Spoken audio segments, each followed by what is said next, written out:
नमस्कार, मैं अर्जुन तुकाराम लाल, टीजीटी हिंदी जवाहर नवोदय विद्यालय बरपेटा। आज के सत्र में 8वीं कक्षा के सभी छात्रों का मैं हार्दिक स्वागत करता हूं। और हमारा जो अंतिम पाठ है, कहने का मतलब जो हमारे पाठ्यक्रम का अंतिम पाठ है, जो उसका नंबर है 29 और वह है कविता। अतिरिक्त पठन में उस कविता का नाम है आह्वान। बच्चों, बहुत बार ये प्रश्न पूछा जाता है कि आह्वान किसे कहते हैं। तो मैं आपको बताना चाहता हूं कि आह्वान पुकार है कि नहीं। आह्वान का मतलब होता है पुकारना, लोगों को आग्रह करना। हाँ, लोगों को पुकारना कि आ जाओ, क्या हम कुछ करेंगे, हम कुछ करने वाले हैं, इस प्रकार का एक आह्वान करना। देखिए, और ये आह्वान कविता जो है, हमारे जो राष्ट्र आराधक हैं अशफाक उल्लाह खां की ये कविता है। इनका जन्म 22 अक्टूबर 1900 और उनकी जो मृत्यु है 19 दिसंबर 1927 को हुई थी। अब इनके बारे में हम अधिक जानकारी लेने वाले हैं। अशफाक उल्लाह खां की जीवन परिचय में अगर हम देखते हैं तो अंग्रेजी शासन से देश को आजाद कराने के लिए अपने प्राणों की आहुति देने वाले अशफाक उल्लाह खां न सिर्फ एक निर्भय और प्रमुख स्वतंत्रता सेनानी थे, बल्कि उर्दू भाषा के एक बेहतरीन कवि भी थे। और इसी के चलते इनकी ये कविता है। पठान परिवार से संबंधित अशफाक उल्लाह खां का जन्म 22 अक्टूबर 1900 को शाहजहांपुर उत्तर प्रदेश में हुआ था। ये उनके जीवन परिचय के बारे में ये एक संक्षिप्त बात है। अगर हम विस्तार से देंगे तो आप उस पर किताबें हैं, पढ़ सकते हैं, इंटरनेट के माध्यम से अधिक जानकारी ले सकते हैं। लेकिन यहाँ में इससे अधिक देने से अपना समय जाता है, हमें कविता की ओर मुड़ना है। देखिए, उसके बाद उनसे जीवन से संबंधित सबसे महत्वपूर्ण जो घटनाएं थी, उन घटनाओं में अगर हम देखते हैं, थोड़ा इतिहास में चले जाते हैं तो काकेरी कांड। तो काकेरी कांड में क्या हुआ था, देखिए, राम प्रसाद बिस्मिल उनके एक सबसे नजदीकी उनके मित्र रहे हैं। देखिए, उनकी विशेषता क्या है। राम प्रसाद बिस्मिल ये एक धर्म के और हमारे जो क्या नाम उनका, अशफाक उल्लाह खां मुस्लिम, ये दोनों अलग अलग धर्म के होकर भी इनकी दोस्ती की जो मिसाल है आज दुनिया में आज भी कायम है। राम प्रसाद बिस्मिल और अशफाक उल्लाह खां की दोस्ती की मिसाल आज भी लोग देते हैं। देखिए, कुछ जोड़ियां हैं। अगर हम जोड़ी देखते हैं तो 3 देखते, भगत सिंह, राजगुरु, इनकी जोड़ियों के साथ साथ ये अशफाक उल्लाह खां और बिस्मिल, राम प्रसाद बिस्मिल, इनकी जोड़ी भी बहुत ही प्रसिद्ध है हमारे भारतीय इतिहास में। अंग्रेजी सरकार के धन को लूटने का उन्होंने निश्चय किया। उनको क्या हो रहा था कि ये गतिविधियां जो कर रहे थे, जो भारत को स्वतंत्रता दिलाने की गतिविधियां हैं, उन गतिविधियों में ये देखिए, ये अंग्रेजों को किसी भी प्रकार से भारत छुड़ाने के लिए वो कोशिश कर रहे थे, उनके साथ लड़ रहे थे। तो उनको भी बारूद चाहिए, उनको भी गोला चाहिए, उनको भी बंदूक चाहिए, उनको भी शस्त्रास्त्र चाहिए। तो ये चाहिए, तो इसके लिए पैसे का होना बहुत आवश्यक है। इतनी सारी लड़ाई लड़नी है तो पैसा चाहिए, और वो पैसा कहां से आएगा। तो जिन्होंने हमें लूटा है, क्यों ना हम उनको ही लूटेंगे। और ये इस प्रकार के सूत्र के अनुसार उन्होंने Saharanpur Lucknow 8 down passenger train में जाने वाले धन को लूटने की योजना बनाई। देखिए, 9 अगस्त 1925 को राम प्रसाद बिस्मिल के नेतृत्व में अशफाक उल्लाह खां समेत 8 अन्य क्रांतिकारकों ने इस ट्रेन को लूटा और सारा धन जुटाया। देखिए, और ये धन जुटाकर उन्होंने अपने घरों में रखा नहीं है, उन्होंने क्रांतिकारी गतिविधियां को चलाने के लिए ये धन इकट्ठा किया था। उद्देश्य देखिए, उद्देश्य कितना महान है। भारत देश को स्वतंत्र करना है, पर धन किसका है? अपना ही है। किन्होंने लूटा था? अंग्रेजों ने। और अंग्रेजों का धन किसने लूटा? इन महान क्रांतिकारों ने। तो इसलिए इसमें कोई गैर बिल्कुल नहीं है। देखिए काकेरी कांड में बाद में काकेरी कांड घटित हुआ, अंग्रेज इनका पीछा करने लगी, उनको अटक भी हो जाती है। देखिए काकेरी कांड में 4 लोगों को फांसी की सजा सुनाई गई, जिनमें से रामप्रसाद बिस्मिल, अशफाक उल्लाह खां समेत खास शामिल भी थे। 19 दिसंबर 1927 को एक ही दिन एक ही समय लेकिन अलग अलग जेलों में, फैजाबाद और गोरखपुर के जेलों में 2 दोस्तों को, रामप्रसाद बिस्मिल और अशफाक उल्लाह खां को फांसी दी गई थी। अभी इसके बारे में वो कैसे पकड़े, इनका पुलिस ने कैसे, कहां से वो कहां चले गए, कहां इतने दिन रहे, कैसे, इसके बारे में अधिक जानकारी आपको नेट के माध्यम से या किताबों के माध्यम से मिलेगी। लेकिन ये इनके जीवन से संबंधित था। काकेरी कांड उनके जीवन से संबंधित सबसे महत्वपूर्ण एक घटना थी, इसलिए इसको मैंने बताया था कि आप बोलेंगे कि हमारे कवि हैं, कवि का जीवन परिचय और उनसे संबंधित कुछ घटनाओं का जिक्र करना यहाँ बहुत आवश्यक था, इसीलिए अशफाक उल्लाह खां से संबंधित ये बातें मैंने यहाँ कही हैं। अब देखिए बच्चों, ये हमारे अशफाक उल्लाह खां हमारे कवि हैं। मैंने पहले कहा था कि ये शायरी करते थे, कविताएं रचते थे। तो इनकी आह्वान एक कविता है। कविता का नाम क्या है? आह्वान। आह्वान का अर्थ क्या होता है? पुकार। अब किसको पुकार रहे हैं? भारतवासियों को पुकार रहे हैं, अपने क्रांतिकारों को पुकार रहे हैं। और पुकार किसके लिए है? भारत देश को स्वतंत्र कराना है, इसीलिए आह्वान कर रहे हैं। क्या आह्वान कर रहे हैं जरा हम इस कविता के माध्यम से ही देख लेंगे। कविता को हम थोड़ा सा कविता जैसा पढ़ भी सकते हैं। मैं आपको आपके सामने पढ़ लेता हूं, कोई बात नहीं है।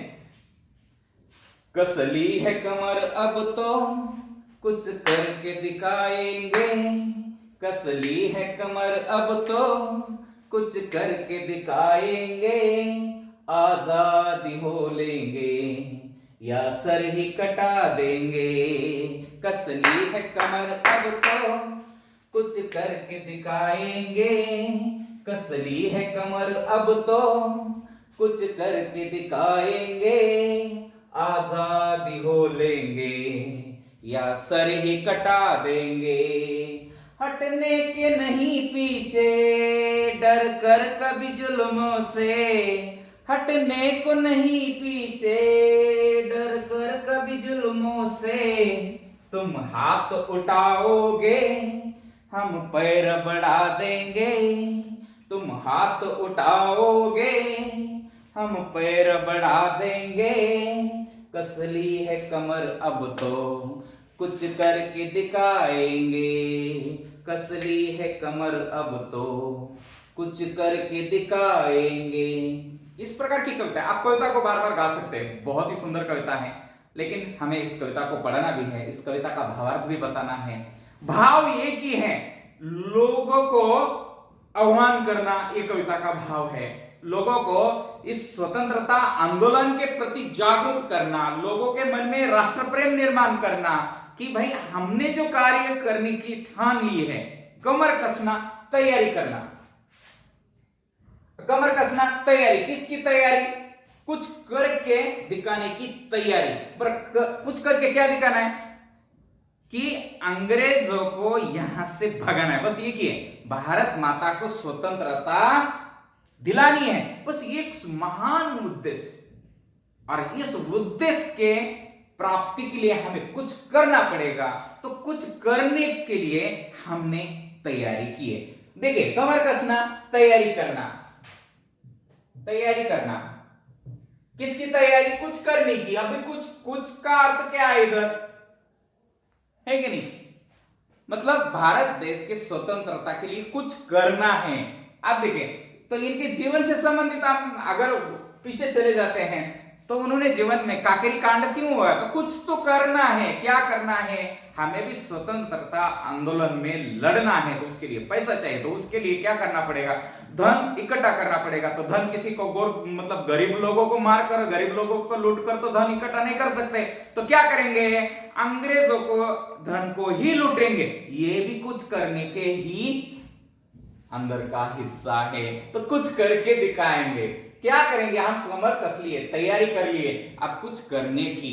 देखिए आह्वान लोगों को बोल दिया है, कुछ तो करो, कुछ काम करो, कुछ काम करो, जग में रह के निज नाम करो, ये जन्म हुआ किस अर्थ हो, समझो जिसमें न व्यर्थ हो, कुछ तो उपयुक्त करो, तन को नर हो ना, निराश करो मन को, ऐसा कहते हैं। कुछ तो करो, क्या करना है? एक तो आजाद हो लेंगे हम, एक तो आजादी प्राप्त कर लेंगे, नहीं तो क्या कर देंगे? सर ही कटा देंगे। पर सर कटाना ये भी मुहावरा है, बहुत सारे मुहावरे हैं, याद रखना। सर कटा देना, कुर्बान होना, निछावर होना, कुर्बान होना, कुर्बान होना है कि नहीं? एक तो सर कटा देंगे, भारत माता के लिए हम सर कटाने के लिए भी तैयार है, कुर्बान होने के लिए तैयार है, हमारी आहुति देने के लिए तैयार है। एक तो आजाद होंगे, नहीं तो हम भारत माता के लिए कुर्बान हो जाएंगे। देखिए कुछ तो करेंगे। देखिए अपनी कुर्बानी देना भी कुछ करने के जैसा ही है। तो कस ली है कमर, अब तो कुछ करके दिखाएंगे, आजाद हो लेंगे या सर ही कटा देंगे। इस प्रकार का अर्थ, इस प्रकार का एक भाव इस कविता के अंदर से आता है।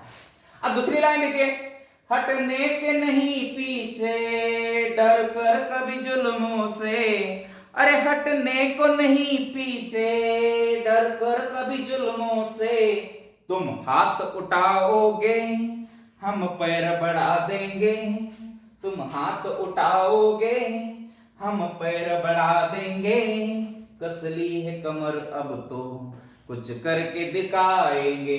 इस पंक्ति का बच्चों, इस पंक्ति का अर्थ देखिए, हटने के नहीं पीछे, पर पीछे हटना, हार मानना। हम हार मानने वालों में से है क्या? बिल्कुल नहीं है। अरे हम भारतीय भाई, हम हार नहीं मानेंगे, हम पीछे हटना हमारा धर्म है ही नहीं है, हमें तो आगे बढ़ते जाएंगे।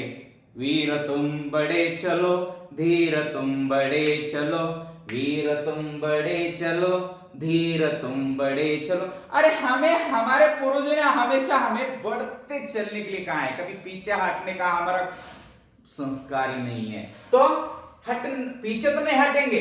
किसके पीछे? कुछ करने के लिए जो हम तैयारी किए, अब पीछे हटेंगे नहीं। भारत माता को स्वतंत्रता दिलाने की जो हमारी तैयारी है, अब उसमें हम पीछे हटेंगे नहीं। देखिए, डर कर कभी जुल्मों से, अभी जुल्म अत्याचार, किसका अत्याचार? ये जो अंग्रेज सरकार भारतीयों पर अत्याचार कर रहे हैं, वो अत्याचार। देखिए अभी कौन इन अत्याचारों से, अंग्रेजों के अत्याचारों से हम कभी डरेंगे तो नहीं, या डरने के कारण हम पीछे भी हटेंगे नहीं। इन अत्याचारों के डर के कारण हम पीछे हटेंगे नहीं। देखिए, तुम हाथ उठाओगे हम पैर बढ़ा देंगे। अगर तुम हाथ उठाएंगे, सपोज वो मारने के लिए तैयार होंगे हम, तो हम आगे बढ़ेंगे। देखिए उन्होंने हाथ उठाया मतलब हम उठाएंगे नहीं, क्योंकि गांधी जी ने हमें ये सिखाया नहीं है। अब वो उनका काम करने दो, हमें अपना काम करना है। वो अगर हमें मारने के लिए हाथ उठाएंगे ना, हम एक एक करके अपने पैर बढ़ा देंगे, मतलब आगे चले जाएंगे, उनके आगे जाएंगे। मारो, हम आगे आएंगे। ये हाथ उठाएंगे तो हाथ उठाना मतलब मारना, और पैर बढ़ाना मतलब आगे चलना, ठीक है नहीं? पैर बढ़ा देना मतलब आगे चलना, हाथ उठाना मतलब मारने के लिए तैयार होना या मार देना, ये ऐसा इस पंक्ति का अर्थ होता है। चलो फिर से एक बार पढ़ते हैं। कस ली है कमर अब तो कुछ करके दिखाएंगे, आजादी हो लेंगे या सर ही कटा देंगे, हटने के नहीं पीछे डर कर कभी जुल्मों से, तुम हाथ उठाओगे हम पैर बढ़ा देंगे, तुम हाथ उठाओगे हम पैर बढ़ा देंगे, कस ली है कमर अब तो कुछ करके दिखाएंगे। अब देखिए हम नेक्स्ट पंक्तियों में चले जाते हैं। बेशस्त्र नहीं है हम, बल है हमें चरके का, बेशस्त्र नहीं है हम, बल है हमें चरके का, चरके से जमी को हम ता चरक गुंजा देंगे, चरके से जमी को हम ताचर को बुझा देंगे, कसली है कमर अब तो कुछ करके दिखाएंगे, कसली है कमर अब तो कुछ करके दिखाएंगे। इन पंक्ति का अर्थ देखिए, बेशस्त्र नहीं है हम। बे का अगर हम बे उपसर्ग में देखते तो बे का मतलब होता है कि नहीं, ठीक है नहीं। अशस्त्र, जो हमारे पास शस्त्र सब, कोई तलवार है, बाला है, लाठी है, ये हो गया हमारे शस्त्र। अस्त्र क्या है? अस्त्र को जिसको हम दूर से फेंक के मार देते हैं वो हो गए अस्त्र, और शस्त्र जो हाथ में पकड़कर किसी को मार देते हैं वो हो गया हमारा शस्त्र। अस्त्र शस्त्र की भाषा आती है। तो ये हमारे पास शस्त्र नहीं है, हमारे पास लाठी नहीं है, हमारे पास तलवार नहीं है, हमारे पास बंदूक नहीं है, इसका मतलब हमारे पास कोई शस्त्र नहीं है, ऐसा नहीं है। बेशस्त्र नहीं है हम। क्या है हमारे पास? हमारे पास बल यानी शक्ति, ताकत। हमें किसकी ताकत है? चरखे की ताकत है। अब देखिए, यहां चरखा जिसके ऊपर हम सूत काटते हैं उसको चरखा कहते हैं, लेकिन चरखा किसका प्रतीक है? यहां महात्मा गांधी के प्रतीक के रूप में आया है। महात्मा गांधी। अब देखिए, कहने का मतलब है हम बेशस्त्र नहीं है, हमारे पास बल है, हमारे पास शक्ति है। किसकी शक्ति है? महात्मा गांधी की विचारों की शक्ति हमारे पास क्या है? बल क्या है? महात्मा गांधी जी के मार्गदर्शन का बल है, महात्मा गांधी जी के विचारों का बल है हमारे पास, इसलिए हम बेशस्त्र है। क्या हमारे पास तलवार नहीं है, लाठी नहीं है, बंदूक नहीं है, कोई बात नहीं, हमारे पास उससे भी महाशस्त्र अस्त्र जैसा क्या है? तो हमारे पास महात्मा गांधी जी के विचार है, ऐसे ये कह रहे हैं। बेशस्त्र नहीं है हम, बल है हमें चरखे का, चरखे से जनी को हम। अब देखिए, इस बल से, इस शक्ति से, इन विचारों से हम क्या करेंगे? पूरे जमीन और आसमान में इनकी आवाज को गुंजा देंगे, ठीक है। अभी चरख का मतलब होता है आकाश, आकाश। अभी चरख गूंजना मतलब आवाज गूंजा देना, है कि नहीं? तो आकाश ये फारसी शब्द है, चरख मतलब आकाश। तो हम इसी चरखे से, किस चरखे से? महात्मा गांधी जी के विचारों से हम जमीन और आकाश तक इन विचारों की आवाज को गूंजा देंगे। महात्मा गांधी जी की जय, करो या मरो, ये विचार है उनके, ठीक है नहीं? तो ये जो विचार हैं, उन विचारों से हम क्या करेंगे? तो हम पूरे आकाश में इनकी आवाज गूंजा देंगे। परवाह नहीं कुछ दम की, गम की नहीं मातम की, परवाह नहीं कुछ दम की, गम की नहीं मातम की है जान हथेली पर, एक दम में गवा देंगे, है जान हथेली पर, एक दम में गवा लेंगे, कसली है कमर अब तो कुछ करके दिखाएंगे, कसली है कमर अब तो कुछ करके दिखाएंगे। अब देखिए नेक्स्ट पंक्ति का, इस पंक्ति का अर्थ क्या है? परवाह नहीं कुछ दम की, मतलब हमें परवाह ही नहीं है अपनी जान की, कब हमारा दम निकल जाएगा उसकी हमें कोई परवाह नहीं है।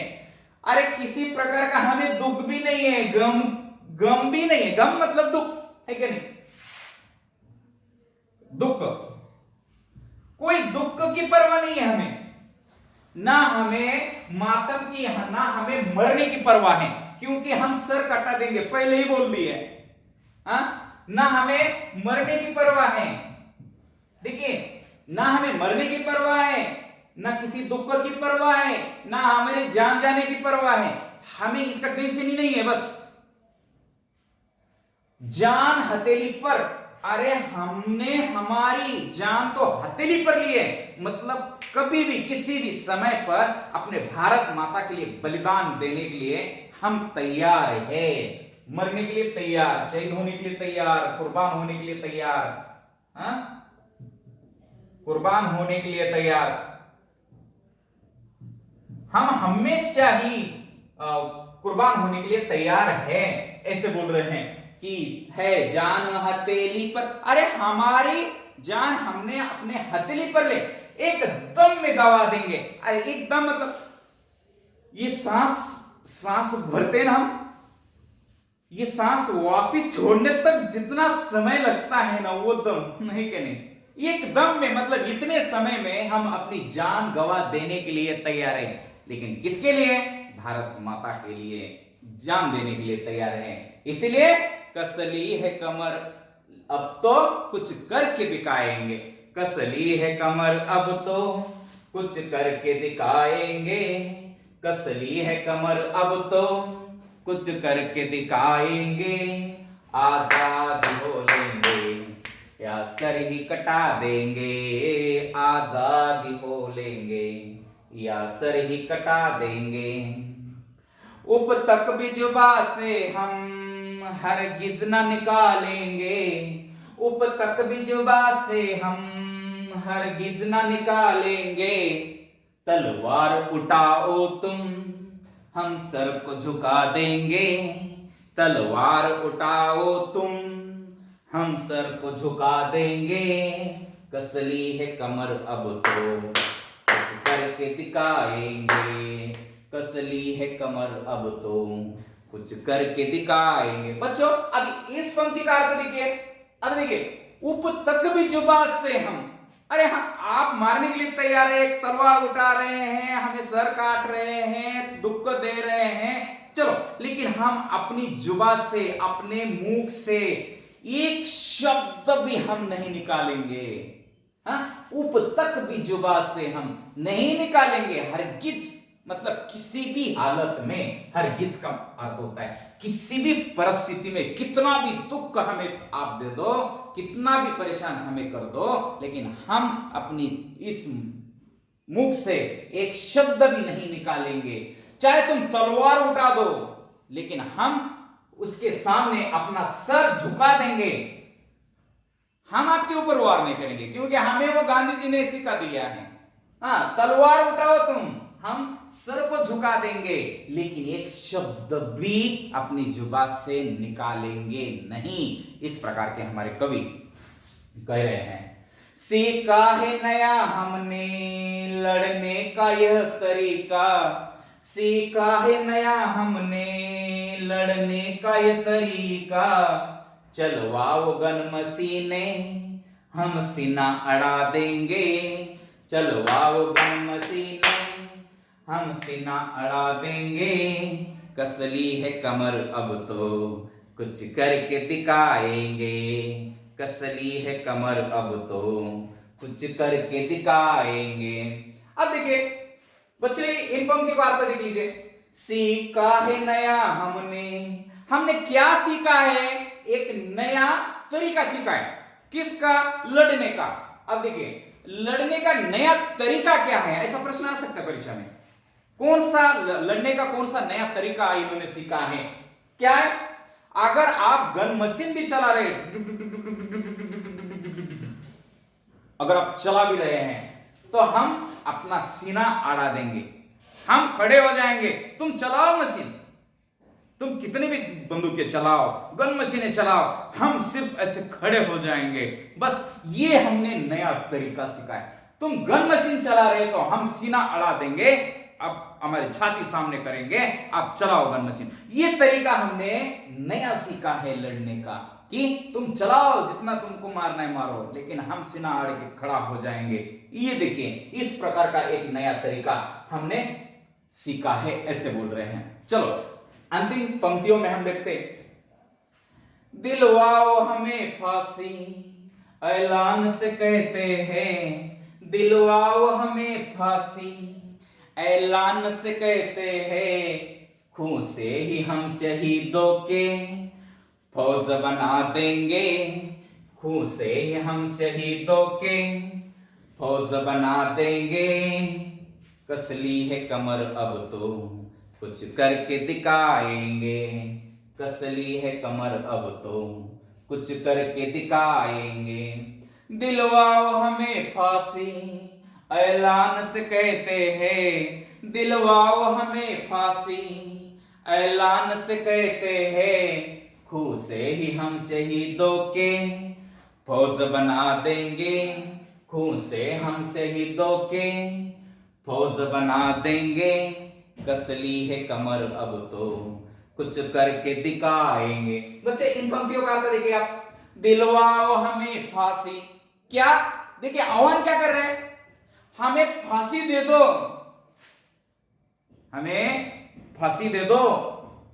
हम ऐलान करते हैं, चैलेंज करते हैं आपको कि दे दो, हमें फांसी देना है दे दो, आपको हम पुकारते बोलते हैं, ऐलान से मतलब कहते हैं कि हमें फांसी दे दो। देखिए क्या हो जाए, खून से हम अपने खून से मतलब खून,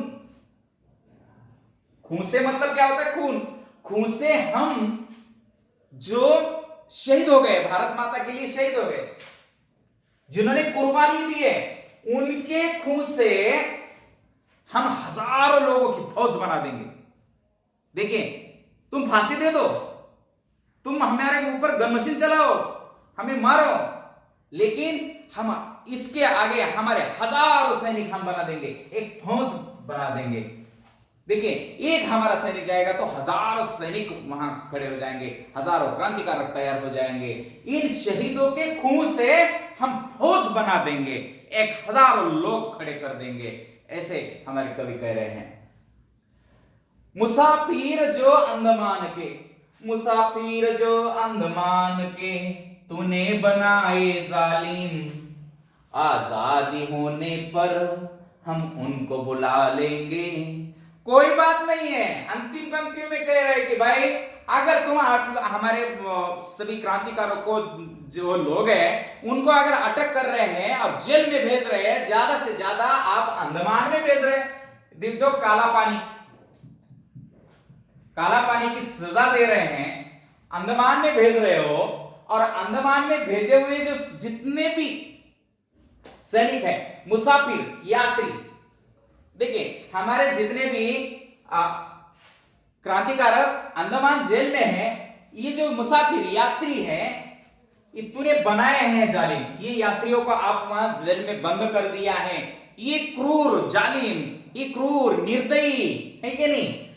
कौन? अंग्रेज, हे क्रूर निर्दयी अंग्रेज, हमारे मुसाफिर को अपने अंडमान में काला पानी में रख दिया है, इतने सारे लोगों को हम जैसे आजाद होंगे वैसे हम उनको वापस बुलाएंगे और सम्मान करेंगे उनका। ये अशफाक उल्लाह खां अंग्रेजों से कह रहे हैं कि हम उन सारे सैनिकों को वापस, मतलब हमारे क्रांतिकारकों को वापस हम बुलाएंगे। कब बुलाएंगे? जैसे हम आजाद होंगे वैसे हम उनको बुला लेंगे, ये हमारी तैयारी है। तो कस ली है कमर अब तो कुछ करके दिखाएंगे, कस ली है कमर अब तो कुछ करके दिखाएंगे, आजादी हो लेंगे या सर ही कटा देंगे, आजादी हो लेंगे या सर ही कटा देंगे।